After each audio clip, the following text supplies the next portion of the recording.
Calendar ఇస్తారన్నాడే, వచ్చిందా? 5 సార్లు 5 సంక్రాంతులు వచ్చాయి పోయాయి, జాబ్ క్యాలెండర్ మాత్రం రాలేదు. 2,30,000 ఉద్యోగాలు ఖాళీగా ఉన్నాయి. 5 ఏళ్లలో అప్పుడే పూర్తి చేస్తానన్నాడు, 6 నెలల్లోనే. 5 ఏళ్లు గడిచింది, ఇప్పటికీ అలాగే 2,25,000 ఉద్యోగాలు ఇప్పటికీ ఖాళీగా ఉన్నాయి. మరి 5 సంవత్సరాలు ఏం చేసినట్టు? గుడ్డి గుర్రాలకు పళ్ళు తోమినట్ట, గాడిదలు కాసినట్ట, ఏం చేసినట్టన్నా? ఎందుకేయాలి వీళ్ళకు ఓట్లు? 23,000 టీచర్ ఉద్యోగాలు జగన్మోహన్ రెడ్డి గారు ముఖ్యమంత్రి కాకముందే ఖాళీగా ఉన్నాయి. ఆ రోజు చంద్రబాబు గారు 7,000కు నోటిఫికేషన్ ఇస్తే సిగ్గులేదా చంద్రబాబు? 23,000 ఉద్యోగాలు ఖాళీగా ఉంటే 7,000 టీచర్ల ఉద్యోగం అన్నాడు జగన్మోహన్ రెడ్డి గారు. మరి జగన్మోహన్ రెడ్డి గారు ముఖ్యమంత్రి అయ్యాక 23,000 ఉద్యోగాలు 5 సంవత్సరాలు అయింది, ఇప్పటికైనా భర్తీ చేస్తాడా అంటే చెయ్యలేదు. ఇప్పుడు ఆఖరణ ఎన్నికలు ఇంకా 2 నెలలు ఉన్నాయనగా ఇప్పుడు 6,000కు నోటిఫికేషన్లు ఇచ్చాడు. అంటే 23,000 ఉద్యోగాలకు నోటిఫికేషన్లు ఇస్తాను మెగా డిఎస్సీ అని చెప్పిన జగన్మోహన్ రెడ్డి గారు 6,000తో ఒక దగా డిఎస్సీ ఇచ్చారు. వీళ్ళ రాజశేఖర రెడ్డి గారి ఆశయాలను నిలబెట్టేది 5 సంవత్సరాలు ఎందుకు ఇవ్వలేదు? వీళ్ళకి ఇయ్యాలన్న చిత్తశుద్ధి ఉంటే 5 సంవత్సరాలు ఏం చేశారు? కనీసం కుంభకర్ణుడైనా 6 నెలలు నిద్రపోతాడు, 6 నెలలు పనిచేస్తాడే. మరి జగన్మోహన్ రెడ్డి గారు ఎందుకు ఇవ్వలేదన్నా డిఎస్సీ నోటిఫికేషన్లు? ఆఖరణ ఇప్పుడు 2 నెలల ముందు ఇస్తే, ఇప్పుడు నోటిఫికేషన్లు ఇస్తే ఆ పరీక్షలు ఎప్పుడు రావాలి? వీళ్ళ ఉద్యోగాలు ఎప్పుడు రావాలి? అది అయ్యేనా సచ్చేనా? ఈ రోజు ఆఖరికి బిడ్డలకు ఉద్యోగాలు రాక 10,000 రూపాయలకు 8,000 రూపాయలకు చిన్న చిన్న ఉద్యోగాలు చేసుకుంటున్నారే మన బిడ్డలు. కనీసం చెప్పుకోదగ్గ రాజధాని ఉందా? రాజధాని ఉందా అన్నా? కర్నూలులో ఒక రాజధాని అన్నారు, ఇంకో రాజధాని అన్నారు, 3 రాజధానులు చేస్తామన్నారు. ఒక్క ఇటుకైనా పెట్టారా ఇక్కడ?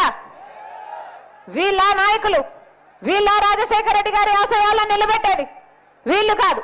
ఏం చెప్పాడు? ఇలాగే రాజశేఖర రెడ్డి గారి కొడుకు జగన్మోహన్ రెడ్డి గారు ఇలాగే మైకు పట్టుకొని పూర్తి మద్యపాన నిషేధం అన్నాడు. అక్క గుర్తుందా?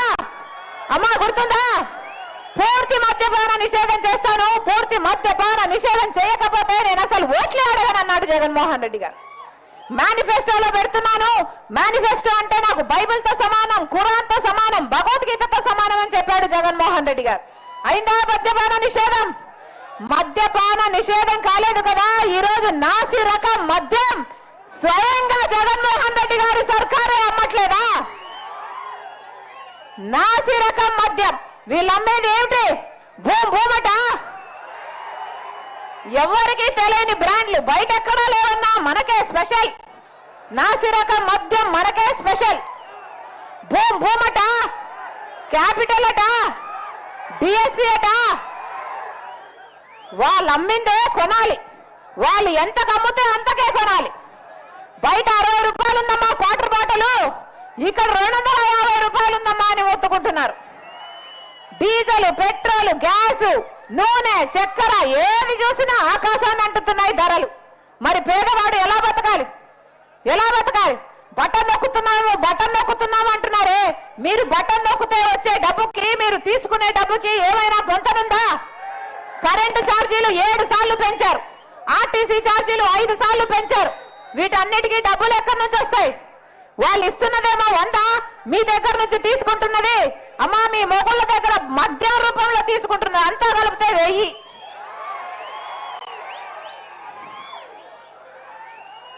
మట్టి చెంబు ఇస్తున్నారు, వెండి చెంబు తీసుకుంటున్నారు. అర్థమవుతుందా తల్లి? అర్థమవుతుందమ్మా? ఈరోజు ఒక్క కాంగ్రెస్ పార్టీ మాత్రమే, రాజశేఖర రెడ్డి గారి కాంగ్రెస్ పార్టీ మాత్రమే చిత్తశుద్ధితో జనాల కోసం పనిచేస్తుంది. ఈరోజు రాజశేఖర రెడ్డి బిడ్డ కాంగ్రెస్ పార్టీలో చేరింది అంటే ఎందుకు చేరింది? ఎందుకంటే ఒక్క కాంగ్రెస్ పార్టీ మాత్రమే అధికారం లేకొచ్చిన వెంటనే 10 సంవత్సరాల ప్రత్యేక హోదా ఇస్తామని రాహుల్ గాంధీ గారు మాటిస్తే ఆ మాట పట్టుకొని వచ్చిందన్న రాజశేఖర రెడ్డి బిడ్డ. మీరు ఆశీర్వదించండి, మీరు ఆశీర్వదించండి. మన రాష్ట్రానికి 10 సంవత్సరాల ప్రత్యేక హోదా కాంగ్రెస్ పార్టీ ఇస్తుంది, మీ రాజశేఖర రెడ్డి బిడ్డ తీసుకొస్తుంది. మీరు ఆశీర్వదించండి. మళ్ళీ ఆ రాజశేఖర రెడ్డి గారి సంక్షేమ పాలన మీ ఇంటి గడపకు తీసుకొస్తుంది రాజశేఖర రెడ్డి బిడ్డ. మీరు ఆశీర్వదించండి. కాంగ్రెస్ పార్టీ అధికారంలోకి వచ్చినాక 2 లక్షల వరకు రైతులకు రుణమాఫీ చేస్తుంది కాంగ్రెస్ పార్టీ. మీరు ఆశీర్వదించండి. అక్క చెల్లెలకు మాటిస్తున్నాం, ప్రతి పేద ఇంట్లు గడవడానికి ఇంటి ఖర్చుల కోసం ప్రతి సంవత్సరం 1,00,000 రూపాయలు 5 సంవత్సరాలకు 5 లక్షల రూపాయలు ఇస్తుంది కాంగ్రెస్ పార్టీ.